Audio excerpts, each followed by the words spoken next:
Hello friends, स्वागत है आपका हमारे यूट्यूब चैनल परफेक्ट नॉलेज में।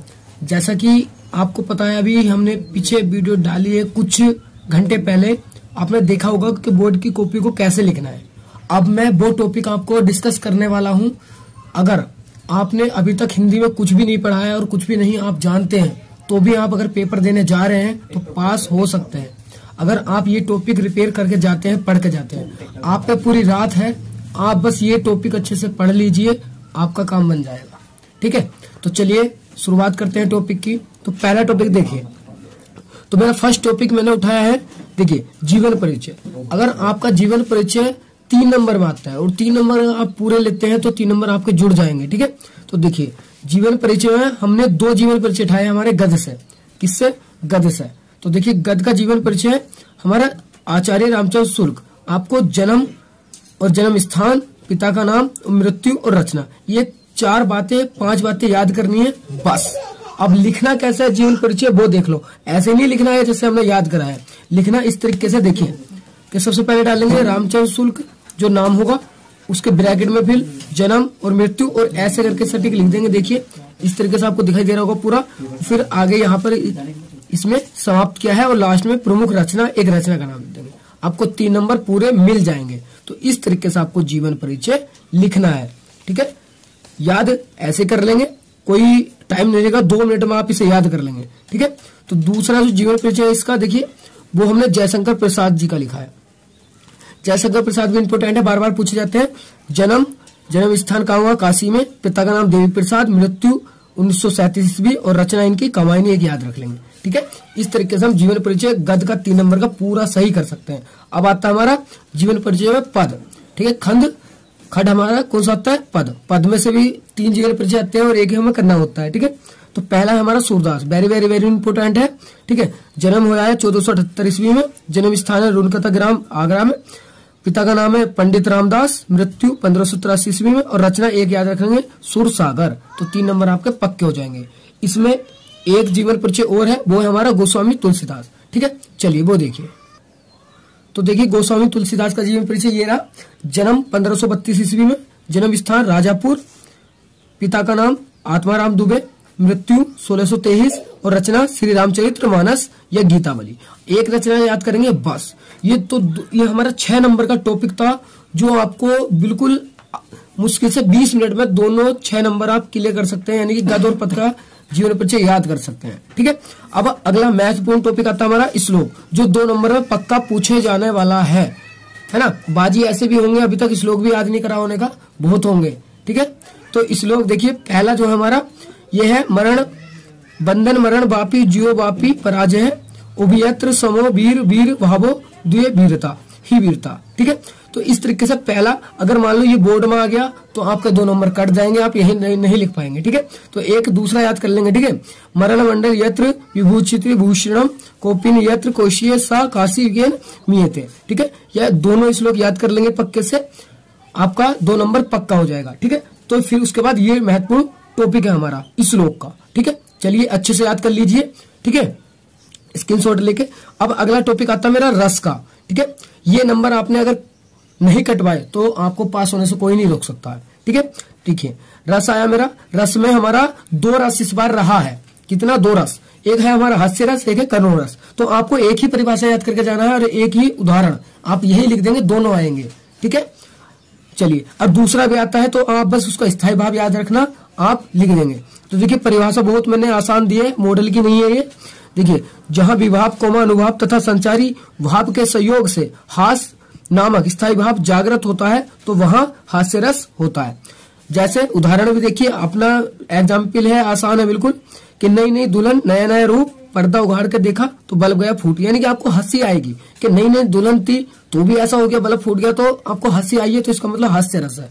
ठीक है, अगर करुण आता तो बस यहाँ उसका स्थायी भाव डालते हैं आप। करुण का स्थायी भाव होता है हमारा शोक, तो शोक आता है, ये शोक की परिभाषा बन जाती। और उसका एग्जाम्पल मैं आपको बता रहा हूँ, याद रख लेना। उसका एग्जाम्पल होगा, हे खग मृग हे मधुकर शेनी, तुम देखी सीता मृग नयनी। ठीक है, करुण का। चलिए आपको यही याद कर लेंगे, आपको यही बोर्ड में फंस जाएगा। चलिए तो नेक्स्ट देखिए, नेक्स्ट क्या है। तो देखिए नेक्स्ट टॉपिक है मेरा छंद, और छंद में भी 2 छंद आपके ऑलरेडी बचे हैं बस, रोला छंद और सोरठा छंद। आपको जो आसान है वो कर लेंगे। मैं आपको कहूंगा कि रोला छंद आप याद कर लीजिए, बिल्कुल आसान है कि यह सममात्रिक छंद है, इसमें 4 चरण होते हैं और प्रत्येक चरण में 24 मात्राएं होती है। ये इसकी डेफिनेशन होगी, आसान है। एग्जाम्पल भी बिल्कुल आसान है। उठो उठो हे वीर, आज तुम निंदा त्यागो, बात खत्म। इसकी मात्राएं चढ़ा देंगे इस तरीके से, आपका ये 2 नंबर पक्का हो जाएगा। जो सोटा छंद है, ठीक है, वो भी आसान है, लेकिन आपको एक ही करना है बोर्ड में, तो आप यही याद कर लेंगे, ठीक है। अब मैं ज्यादा नहीं करा रहा हूँ इसलिए क्योंकि आपने अभी तक कुछ याद नहीं किया, तो एक दिन में ये भी करना थोड़ा हार्ड होगा, लेकिन ऐसा नहीं आप कर नहीं सकते, आराम से कर सकते हैं, ठीक है। चलिए, तो नेक्स्ट टॉपिक देखिए मेरा आएगा अलंकार। अलंकार से आपको पता 2 नंबर पक्के होने हैं। तो अलंकार में देखिए हमारे 3 अलंकार हमारे इसमें है। कौन कौन से है? उपमा, रूपक, उत्प्रेक्षा। लेकिन मैं आपको सजेशन करूंगा आप 2 ही करिए, क्योंकि 2 वो देगा और 1 आपको करना होगा, तो तीनों में से कोई से भी 2 दे आप कर लेंगे, ठीक है। दोनों ही आसान है। देखिए परिभाषा उपमा की, कि जहां उपमेय की उपमान से किसी समान धर्म के आधार पर समानता या तुलना की जाए वहां उपमा अलंकार होता है। एग्जाम्पल बहुत आसान लिखा है मैंने, हरिपद कोमल कमल से, बात खत्म। 2 नंबर पक्के, ठीक है। दूसरा रूपक और कर लेंगे, क्योंकि अगर ये नहीं आया तो फिर ये आएगा उत्प्रेक्षा के साथ, ठीक है। देखिए परिभाषा, जहां उपमेय में उपमान का भेद रहित आरोप हो वहां रूपक अलंकार होता है, बिल्कुल आसान है ना। एग्जाम्पल देखिए, पायो जी मैंने राम रतन धन पायो। देखिए यहाँ पर क्या हो रहा है कि पता नहीं चल रहा कि राम को पाया या धन को पाया, इसलिए क्या है यहाँ पर रूपक अलंकार है, ठीक है। अब उसके बाद अगला टॉपिक आता मेरा किसका? उपसर्ग और प्रत्यय का। देखिए उपसर्ग और प्रत्यय से 100% आपको 5 नंबर मिलने वाले हैं, 5 नंबर लिख के ले लो। इन दोनों, ये जो मैंने साथ तो वो लिखे हैं यहाँ पर एग्जाम्पल, इनमें से ही पूछेगा वो 100%, ठीक है। तो देखिए उपसर्ग में आपसे पूछेगा कि अधि, अप, सु, ए, उप, से, इनसे एक शब्द बनाना है आपको और 3 के उठाने। देखिए पेपर में मैं दिखाऊंगा कैसे पूछा जाता है, क्योंकि आधे बच्चे तो सारे ही कर देते हैं या कम करते हैं, ठीक है। देखिए कहाँ पे दिया है ये उपसर्ग, अभी देख रहा हूं मैं। देखिए ये देखिए यहाँ पर आपको ये मॉडल पेपर है पिछला, ठीक है, उसमें देखिए ये दिया है 9 प्रश्न पे देगा, कै खंड में देगा, और ये ऐसे ही लिखा मिलेगा, निम्नलिखित उपसर्गों में से किन्हीं 3 के मेल से एक शब्द बनाए। तो किन्हीं 3 के मेल से मतलब इनमें से 3 उठाने और एक शब्द बनाने, इसका मतलब ये है, ठीक है। तो देखिए अधि, इसमाया हमने एग्जाम्पल में दिखाया आपको, अभी, ए, अप, सारे एग्जाम्पल पीछे आए हैं, ठीक है। साथों साथ प्रत्यय भी देख लीजिए। प्रत्यय में आपको ऐसे लिखा मिलेगा कि निम्नलिखित में से किन्हीं दो प्रत्योगों का प्रयोग करके एक शब्द बनाना है, यानी कि इन सब में से आपको 5 में से 2 उठाने हैं और उनका एक ही बनाना है। देखिए कैसे, मैं दिखाता हूं आपको। ये देखिए यहाँ पर इसने 5 दिए थे अधि, तो अधि से एक शब्द बनाना है, ऑलरेडी 1 अधिकार, ठीक है। आप 1 बना देंगे आराम से, ठीक है। ऐसी अप से बन जाएगा अपमान, सु से सुरेश, ऐसे अविश्वास, उप से उपमान, सह से सहयोग। और भी शब्द हो सकते हैं। अगर आपको नहीं भी याद आ रहा है तो जो आपका बोर्ड का पेपर आएगा ना उसमें ढूंढ लेंगे कहीं। देखो 20 है, विचार लिखा पड़ा है, अगर 20 आ गया तो विचार ये लिख रहा, आप एक शब्द ढूंढने की जरूरत नहीं है, ठीक है। अगर रास आ गया या तो रामचंद्र लिखा हुआ है, ठीक है। बहुत सारे शब्द इसमें, यानी कि इसी में मिल जाएंगे आपको, इसमें से अगर कोई सा पूछता है। अगर आपका दिमाग काम ना करे कि क्या होगा तो आप ढूंढ लेंगे, ठीक है। 3 नंबर नहीं कटवा देंगे, ये 3 नंबर इंपोर्टेंट है, ठीक है। ऐसी प्रत्यय में 2 नंबर का पूछता है, एक ही शब्द बनाना है और 2 को उठा के, ठीक है। तो अगर आई आया तो पढ़ाई बना देंगे, बट आया तो बनावट बना देंगे, हट आया तो घबराहट बना देंगे, पन आया तो बचपन बना देंगे, बा आया तो बुलावा बना देंगे, उत्ता आया तो महानता बना देंगे। इस तरीके से आप ये 5 नंबर ले लेंगे बोर्ड में, ठीक है। चलिए तो अब नेक्स्ट टॉपिक देखिए, मेरा नेक्स्ट टॉपिक है समास विग्रह। तो देखिए समास विग्रह बिल्कुल आसान है, बस समझने का फेर है आपको, ठीक है। द्वंद्व समास, 2 हमारे समास छोटे हैं और हमारा इस समास से भी 2 नंबर पक्के होने वाले हैं। तो द्वंद्व समास में ध्यान रखना, आपको योजक चिन्ह मिलेगा, या फिर समास का विग्रह करने पर आपको योर चिन्ह आएगा, और आएगा, और क्या आएगा, और। देखिए जैसे कि अपना पराया, आपको योजक चिन्ह हटाना है और ही लगाना है कि अपना और पराया। और कौन सा समास है इसमें, कौन सा समास है, द्वंद्व समास है, ठीक है। कैसे पता चला, और आया, ये योजक चिन्ह है, ठीक है। जैसे कि देखिए इन सब में तो ऐसी है, लेकिन इसमें नहीं है, धर्माधर्म। तो धर्माधर्म को हमने तोड़ा धर्म और अधर्म, ठीक है। 2 बात अलग अलग है, एक धर्म है और अधर्म है, ठीक है। और एक ध्यान रखना, ये हमेशा द्वंद्व समास के एग्जाम्पल जो होते हैं एक दूसरे के उल्टे होते हैं। क्या होते हैं, उल्टे। देखिए धर्म और अधर्म, देखिए एक है धर्म और एक है अधर्म, दोनों आपस में उल्टे हैं ना, तो ये पहचान है इसकी, ठीक है। द्वंद्व समास हो जाएगा। और चराचर, चर और अचर टूट जाएगा, ठीक है। मुख नासिका, मुख और नासिका, कौन सा समास है, द्वंद्व समास है। अगर और का प्रयोग कर रहे हो, और का प्रयोग कर रहे हो तो कौन सा समास है, द्वंद्व समास का एग्जाम्पल है, ठीक है। एक अगला आता मेरा द्विगु समास। देखिए द्विगु समास की पहचान क्या है, आपको एग्जाम्पल में नंबर मिलेगा, यानी कि संख्या मिलेगी 1 2 3 4, आपको गिनती मिलेगी। कैसे? एग्जाम्पल समझिए, त्रिलोक, त्रि मतलब होता है 3, तो 3 लोगों का समूह द्विगु समास है। जैसे सप्त सिंधु, तो 7 सिंधुओं का समूह, आपको पता है 7 मतलब नंबर है, तो द्विगु समास है। चौराहा, चौराहा मतलब 4 राहों का समूह, तो आपको पता चल जाएगा कौन सा द्विगु समास है। नवरत्न यानी कि 9 रत्नों का समूह, तो कौन सा समास है? द्विगु समास है। एग्जाम्पल ही मैंने थोड़े से उठाए हैं, देखिए ज्यादा नहीं उठाए। आप मॉडल से ये चीज जहां टॉपिक है वहां जाके देख लेंगे, आपको एग्जाम्पल मिल जाएंगे, ठीक है, बहुत सारे, तो आप बेस्ट कर लेंगे। मैंने ये थोड़े से उठाया आपको समझाने के लिए। अगला टॉपिक आता है मेरा महत्वपूर्ण, तत्सम शब्द, यानी कि तद्भव और तत्सम। 2 नंबर का इससे भी क्वेश्चन आता है, ठीक है। कितने नंबर का? 2 नंबर का। आपको 4 या 5 देगा वो, और आपको 2 ही का ये आंसर देना है। देखिए रात बात करूं, तद्भव होता है रात, लेकिन जो इसका शुद्ध रूप तत्सम होता है वो रात्रि होता है। क्या होता है? रात्रि। इसी तरीके से घर नहीं होता कुछ भी, वो गिरह होता है, ठीक है। आंसू अश्रु हो जाएगा। कर्म लिख देंगे। कर्म का बहु का बधु होता है, बहु कुछ नहीं होता, बधु होता है। गात कुछ नहीं होता, शरीर होता है। मति यानी कि मित्र होता है। आंख मतलब अक्षी होता है। सांप मतलब सर्प होता है। ये एग्जाम्पल बहुत सारे आपकी मॉडल में छपे हुए हैं, आप वहां से कुछ एग्जाम्पल और एक्स्ट्रा पढ़ लेंगे, ठीक है। ये मैंने आपको समझाने के लिए आपको बस बताए हैं कि आपको करके कैसा आना बोर्ड में, ठीक है। चलिए नेक्स्ट टॉपिक देखिए। नेक्स्ट टॉपिक है मेरा पर्यायवाची, ठीक है। क्या है? पर्यायवाची। पर्यायवाची से भी आपको पता है 2 नंबर आपके क्लियर मिलने हैं आपको, और कोई बड़ी बात नहीं है पर्यायवाची शब्द लिखना। पर्यायवाची का मतलब होता है कि उसका दूसरा नाम क्या है। देखा होगा आपने गांव में एक लड़के के 2 2 3 3 नाम रखे रहते हैं लोग, ऐसे ही पर्यायवाची होते हैं कि दूसरे नाम होते हैं इनके, ठीक है। जैसे आंख है, आंख का वेरी इंपोर्टेंट है, कई बार बोर्ड में आया हुआ है। तो आंख को और क्या बोलते हैं आपको पता है? नेत्र बोलते हैं। नेत्र और क्या बोलते हैं? नैन, ठीक है। लोचन भी बोलते हैं। मैंने 2 ही लिखे हैं, आपको याद करना है क्योंकि आपको कुछ नहीं आता है, इसलिए आप 2 रट के जाइए, पढ़ के जाइए, कुछ भी करके जाइए, वो बोर्ड में करके जाइए, ठीक है। आग का होता है अग्नि, पावक। आकाश का अंबर, नभ, गगन। ईश्वर का भगवान परमात्मा। केसर का श्याम हरि। कमल का सरोज पंकज। घर का गृह भवन। नदी का सरित सरिता। पत्थर का पाषाण अपहान। पुत्र का बेटा और सुत। अब बेटी अगर आता यहाँ पुत्री आता तो बेटी और सुता हो जाता, ठीक है। बहुत सारे और एग्जाम्पल है, कहा मैं बहुत सारे नहीं लिख पाता, इस वजह से मैंने कुछ एग्जाम्पल्स, लेकिन इतना दावा करता हूँ इन एग्जाम्पल्स में आपको 1 जरूर मिल जाएगा। 2 भी मिल सकते हैं, 3 भी मिल सकते हैं, लेकिन 1 जो जरूर मिल जाएगा, ठीक है। तो 1 इतने एग्जाम्पल में आप करते हैं तो आपको 100% मिल जाएगा, ठीक है। चलिए अगला मेरा महत्वपूर्ण टॉपिक आता है निबंध। और निबंध आपको पता है 6 नंबर का है। 6 नंबर बोर्ड में अहमियत रखते हैं, पास करा देंगे, तो 6 नंबर। और इस बार आपको पता है क्या चल रहा है? कोरोना। तो कोरोना पे इंपोर्टेंट है, कोरोना पे आने वाला है, ठीक है। तो कोरोना पे देखिए सबसे पहले लिखना कैसा है वो समझिए। लिखना कैसा है वो देखिए, पहले डालेंगे रूपरेखा और फिर ये हेडिंग डाल देंगे 5 की 5। प्रस्तावना, कोरोना वायरस के लक्षण, कोरोना वायरस फैलने का कारण, कोरोना वायरस के बचाव, उपसंहार। ये 5 हेडिंग ऐसी की ऐसी बोर्ड में डालनी है, पेज मार्जिन करके। आपको लिखना कैसा वो मैं अभी बता चुका हूँ, 2-4 घंटे पहले वीडियो मैंने अपलोड करी थी, ठीक है। चलिए उसके बाद आपको लिखना कैसा है वो देखिए, मैं आपको वो भी दिखा दूंगा। चलिए तो देखिए ये मैंने यहाँ से नोट किया है अपनी नोटबुक से। तो ये मैंने करा था कोरोना वायरस पर रूपरेखा बनाई थी, और देखिए प्रस्तावना डाली, उसके अंदर मैंने ये लिखा था, 4-5 लाइन भर दी। फिर अगली हेडिंग बनाई थी मैंने, कोरोना वायरस क्या है, ये मैंने हटा दी है, आपको याद नहीं करनी है।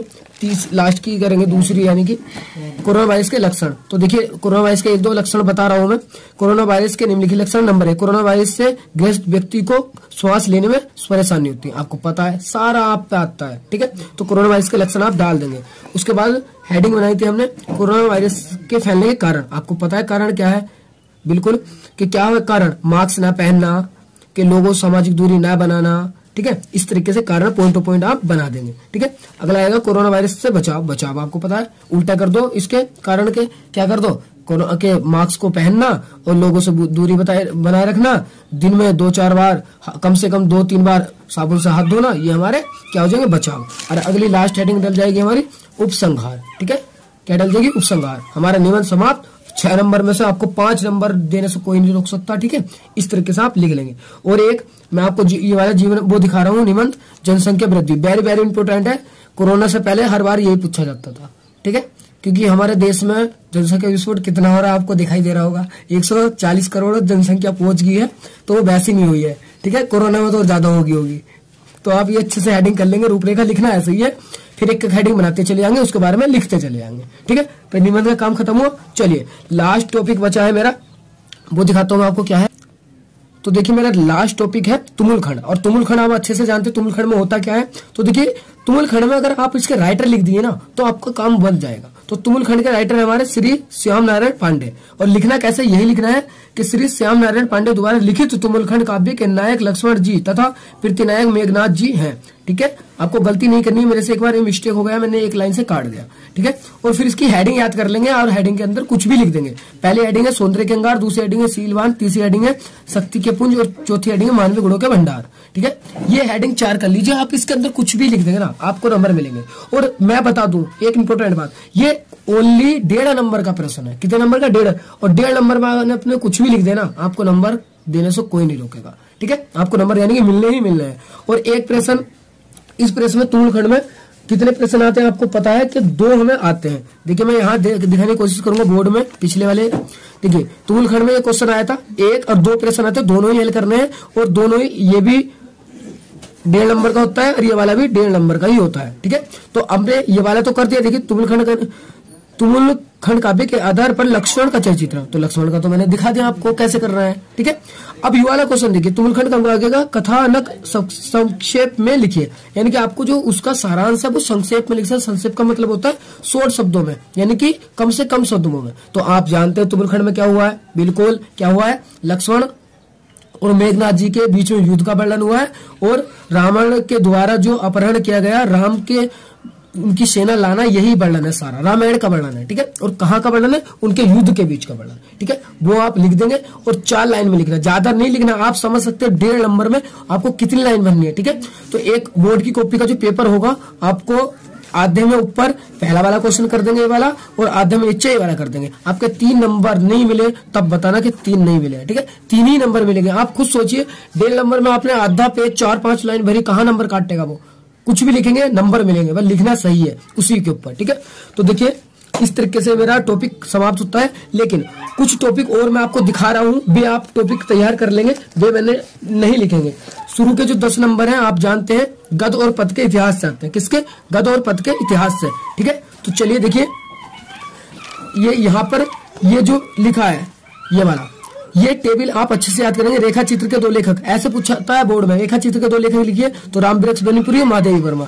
या अतीत के चलचित्र किसकी रचना है? महादेवी वर्मा की। ठीक है, इस तरीके से आप ये टेबल ये वाली, और आगे देखिए पेज पे छपी आपको मैं दिखा रहा हूँ ये वाली, ये टोटल यहाँ से देखिए, यहाँ ये मॉडल होगा आपके पास, आप अच्छे से देख लेंगे। ये टेबल आप तैयार कर लीजिए यहाँ तक, भेंट वार्ता तक। ठीक है, अगर ये कर लेते हैं तो आपके 5 नंबर आपको मिल जाएंगे। ठीक है, एक दूसरी टेबल है जिसमें आपको 5 नंबर आराम से कर लेंगे, वो टेबल मैंने बनाई है, वो देखिए क्या है। ठीक है, उसमें हमारे रीति काल की विशेषता, छायावाद की विशेषता और प्रयोगवाद की विशेषता ये पूछी जाती है, या इसके राइटर। ठीक है, चलिए अब मैं वो दिखाता हूँ। तो देखिए ये मैंने अपने हाथ से टेबल बनाई है आपके लिए कि महत्वपूर्ण कवि, रचना और गुण एवं वह विशेषता। ये अगर नहीं आए 5 नंबर तो मैं ये वीडियो डिलीट मार दूंगा, अगर ये 5 नंबर आपके पक्के नहीं हुए तो। ठीक है, बस आप ये अच्छे से पढ़ के जाइए। देखिए यहाँ पर युग लिखा है, फिर कवि, फिर रचना, फिर विशेषता और प्रवृत्ति, क्योंकि आधो को ये नहीं पता प्रवृत्ति को ही विशेषता बोलते हैं, तो ये नंबर नहीं लिख के आते, तो आपको ये ध्यान रखना प्रवृत्ति ही विशेषता होती है। ठीक है, टेबल आपको स्पष्ट दिखाई दे रही होगी। चलिए देखिए, पहला है मेरा रीतिकाल, और रीतिकाल के 2 कवि पूछेगा। वो क्या पूछेगा? रीतिकाल के 2 कवि, तो आप बता देंगे बिहारी लाल और भूषण। ठीक है, यार रीतिकाल की 2 रचनाएं, तो बिहारी सतसई और शिवराज भूषण। या रीतिकाल की 2 विशेषताएं, तो सिंगारस की प्रधानता, कला पक्ष की प्रधानता। तो एक कॉलम मैं जहां तक उम्मीद कर रहा हूं आपने याद कर लिया होगा। ठीक है, चलिए दूसरा कॉलम आपको ये नहीं करना भारतेंदु का, आपको करना है द्विवेदी। दूसरा अपना द्विवेदी याद रखना। द्विवेदी युग के 2 लेखक पूछेगा, तो मिथिलेश रणगुप्त और हरिओद। इनकी रचना है मिथिलेश रणगुप्त की साकेत और इनके प्रिय प्रवास। कई बार तो ये पूछा है प्रिय प्रवास किसकी रचना है, तो बस हरिओद याद रखेंगे। ठीक है, और द्विवेदी काल की हमसे अगर पूछे कि विशेषताएं लिखिए 2, तो विशेषता आपको दिखाई दे रही होंगी, नीति और आदर्श, समाज सुधार की भावना। ठीक है, इस तरीके से 2 विशेषता हो जाएंगी। ठीक है, अगला आता है मेरा छायावादी युग। छायावादी युग की कई बार पूछी गई है, हर बार बोर्ड में आती है। क्या? विशेषता। क्या पूछता है? विशेषता। तो विशेषता क्या है? रहस्यवाद की प्रधानता और सौंदर्य भावना। ठीक है, अगर रचना पूछ ले तो कामायनी और यामा और जयशंकर और महादेवी, ये छायावादी की ही हमारे राइटर हैं। ठीक है, किसके? छायावादी के। ये छायावाद भी आ जाता है, ठीक है, छायावादी या छायावाद। चलिए अब अगला नंबर आता है मेरा प्रगतिवाद। प्रगति मतलब जिसमें प्रगति हो रही है, आप कहते नहीं कि हमारी तो प्रगति हो रही है, ठीक है, इस तरीके से। चलिए तो देखिए अगला मेरा आता है प्रगतिवाद। प्रगति का मतलब क्या होता है? देखिए प्रगति मतलब कि आज हमने कुछ सीखा, कल को उससे ज्यादा सीखा, परसों से ज्यादा सीखा, ये होता है प्रगति, यानी कि रोज प्रगति हो रही है। तो प्रगतिवाद की मेरे जो राइटर है सूर्यकांत त्रिपाठी निराला है, रामधारी दिनकर जी है। और रचना की बात करें तो इनकी एक रचना है अनामिका और इनकी है उर्वशी, ठीक है। अगर वो ऐसे पूछता है कि प्रगतिवादी युग की या प्रगतिवादी युग की 2 रचनाओं के नाम लिखिए, तो हमारी रचना क्या है? ये वाली, ठीक है। और विशेषता पूछ ले तो देखिए प्रगतिवादी की विशेषता क्रांति की भावना और मानव की महत्ता का प्रतिपादन, ये हमारी 2 विशेषता है, ठीक है। चलिए अगला आता है मेरा प्रयोगवादी। प्रयोगवादी की जिसमें प्रयोग करे जा रहे हैं, जिसमें क्या करा जाए? प्रयोग के बार बार किस चीज में प्रयोग करे जा रहे हैं, ठीक है, उसे बोलते हैं प्रयोगवादी। तो प्रयोगवादी के मेरे पहले राइटर है धर्मवीर भारती, दूसरे अज्ञ। धर्मवीर भारती की एक रचना है ठंडा लोहा और अज्ञ की है आंगन के पार द्वार, ठीक है। और जो इसकी विशेषता है वो हमारी है विद्रोह का स्वर और भदेश का चित्रण। विद्रोह का स्वर और भदेश का चित्रण। मैं आपको कहना चाहूंगा कि आप ये विशेषता जरूर कर ले। विशेषता से 4 नंबर आपके कहीं नहीं जाने वाले, क्योंकि 2 क्वेश्चन विशेषता से पूछे जाते हैं और इनमें से ही पूछे जाएंगे, ठीक है। और ये जो अब मैंने दिखाया भारतेंदु युग और ये नई कविता, ठीक है, भारतेंदु युग, ये आपको करने की जरूरत नहीं है, ये जल्दी से क्वेश्चन नहीं आया है। ये मैंने यूपी बोर्ड के पूरे इंटर और हाई स्कूल के लिए बनाई थी। लेकिन ये जो पहला और ये वाला कॉलम, दूसरा ये वाला, तीसरा ये वाला, चौथा ये वाला और 5वां ये वाला, ये कॉलम ही आपके ज्यादा इम्पोर्टेंट रहेंगे आपके लिए, ठीक है। तो आप ये कर लेंगे। मैं मानता हूँ मैंने पूरा सिलेबस कंप्लीट कर दिया है आपका, आपको पढ़ने का मन है, ठीक है। अगर आप पढ़ लेंगे आज रात ये वीडियो 2 से 3 बार 4 बार आप ये वीडियो देख लीजिए, 100% कम से कम मैं मानता हूँ 50% आपका सिलेबस इसमें से ही फंसेगा, 50%। और एक बात मैं आपको बतानी भूल गया, देखिए जो हमारे पद्यांश होंगे या गद्यांश, उसकी हमें व्याख्या करनी होती है। क्या करनी होती है? व्याख्या। आप कहेंगे हम वो कैसे करेंगे? तो भाई वो आपको उसके चैप्टर पढ़ने होते हैं और उसके राइटर का पता करना होता है। राइटर कौन है, यानी कि लेखक कौन है, तो वो लिखना कैसे, मैं आपको बस वो दिखा रहा हूँ, ठीक है, याद आप ही करेंगे, ठीक है। चलिए मैं यहाँ पे आपको दिखा रहा हूँ, ठीक है। चलिए तो मैं देखिए इस कॉपी के माध्यम से आपको समझाने की कोशिश करूंगा। देखिए कुसुम का ज्वार, तो ये एक पैराग्राफ है। कुसुम का ज्वार कौन से चैप्टर में है? तो ये हमारे मित्रता चैप्टर में है। तो देखिए इस बच्ची ने लिखा है कि संदर्भ, पहले संकेत दिया इसका, ऐसे ही आपको देना है और संदर्भ लिखना है। अगर संदर्भ राइट हो गया तो व्याख्या आपकी राइट होने के चांस है। देखिए प्रस्तुत गद्यांश हमारी पाठ्य पुस्तक के गद्य खंड में संकलित पाठ नामक पाठ मित्रता से उद्गत है। इसके रचयिता आचार्य रामचंद्र शुक्ल है। तो ये इस तरीके से 2 नंबर मिल जाएंगे। लेकिन इसने थोड़ा देखिए अपने शब्द में लिखा है, यानी मॉडल की भाषा में। मैं आपको अपनी भाषा में बता रहा हूँ, ध्यान से सुनिए। संदर्भ लिखेंगे कि प्रस्तुत गद्यांश हमारी पाठ्य पुस्तक हिंदी के गद्य खंड के मित्रता नामक पाठ से लिया गया है। इसके लेखक आचार्य रामचंद्र शुक्ल जी है। इस तरीके से आप इसे लिख सकते हैं, बिल्कुल आसान भाषा में। अगर बात करूं पद्यांश की, तो पद्यांश में भी आपको ऐसे लिखना है, बस क्या लिख देंगे कि प्रस्तुत पद्यांश हमारी पाठ्य पुस्तक हिंदी के पद खंड के किससे, मालूम पद नामक पाठ से लिया गया है, जो सूरदास का है, ठीक है। इस तरीके से लिख देंगे। व्याख्या आप बना के लिख सकते हैं, ठीक है। इस तरीके से आप ये वाला क्वेश्चन भी कर लेंगे। देखिए व्याख्या क्वेश्चन कैसा आता है वो मैं दिखाऊं आपको, वो यहाँ से आपको मिलेगा। ये पैराग्राफ दिखाई दे रहा है, हे भगवान तब के लिए विपद के लिए। आपको देखते ही पढ़ के पता चल जाएगा किस पाठ से, किससे बताना जरा। ये हमारा ममता पाठ से है, ठीक है। इसके राइटर कौन है? हमारे जयशंकर प्रसाद जी हैं, ठीक है। तो देखिए संदर्भ भी लिखना होता है पहले का, और दूसरा आपको ये वाला मिलेगा, ये, ठीक है, पद्यांश है, ये करना होगा आपको। चलिए, और एक संस्कृत रह गया, तो भाई संस्कृत का तो आपको पढ़ना पड़ेगा। संदर्भ मैं बता रहा हूँ आपको, सुनिए ध्यान से कैसे लिखना है। आप लिखेंगे प्रस्तुत गद्यांश हमारी पाठ्य पुस्तक हिंदी के संस्कृत खंड के वाराणसी नामक पाठ से लिया गया है। राइटर इसमें होता नहीं है। इस तरीके से लिखकर आप बस अनुवाद कर दीजिए, आपके पूरे नंबर हो जाएंगे। ठीक है, चलिए तो देखिए वीडियो थोड़ा लॉन्ग हो गया है, आशा करता हूँ आपको समझ में आया होगा। ठीक है, आप इस वीडियो को बार बार देखिए, इसके अकॉर्डिंग तैयारी कीजिए और रात को लगभग मैं मानता हूँ 12 बजे तक आप तैयारी कर लीजिए। अगर कुछ नहीं पढ़ा है तो अभी तक, और बोर्ड में जाइए भाई साहब, आप पास 100% होने वाले हैं। ठीक है, पास नहीं अच्छे नंबर से पास होने वाले हैं। ठीक है, चलिए तो आज के लिए धन्यवाद।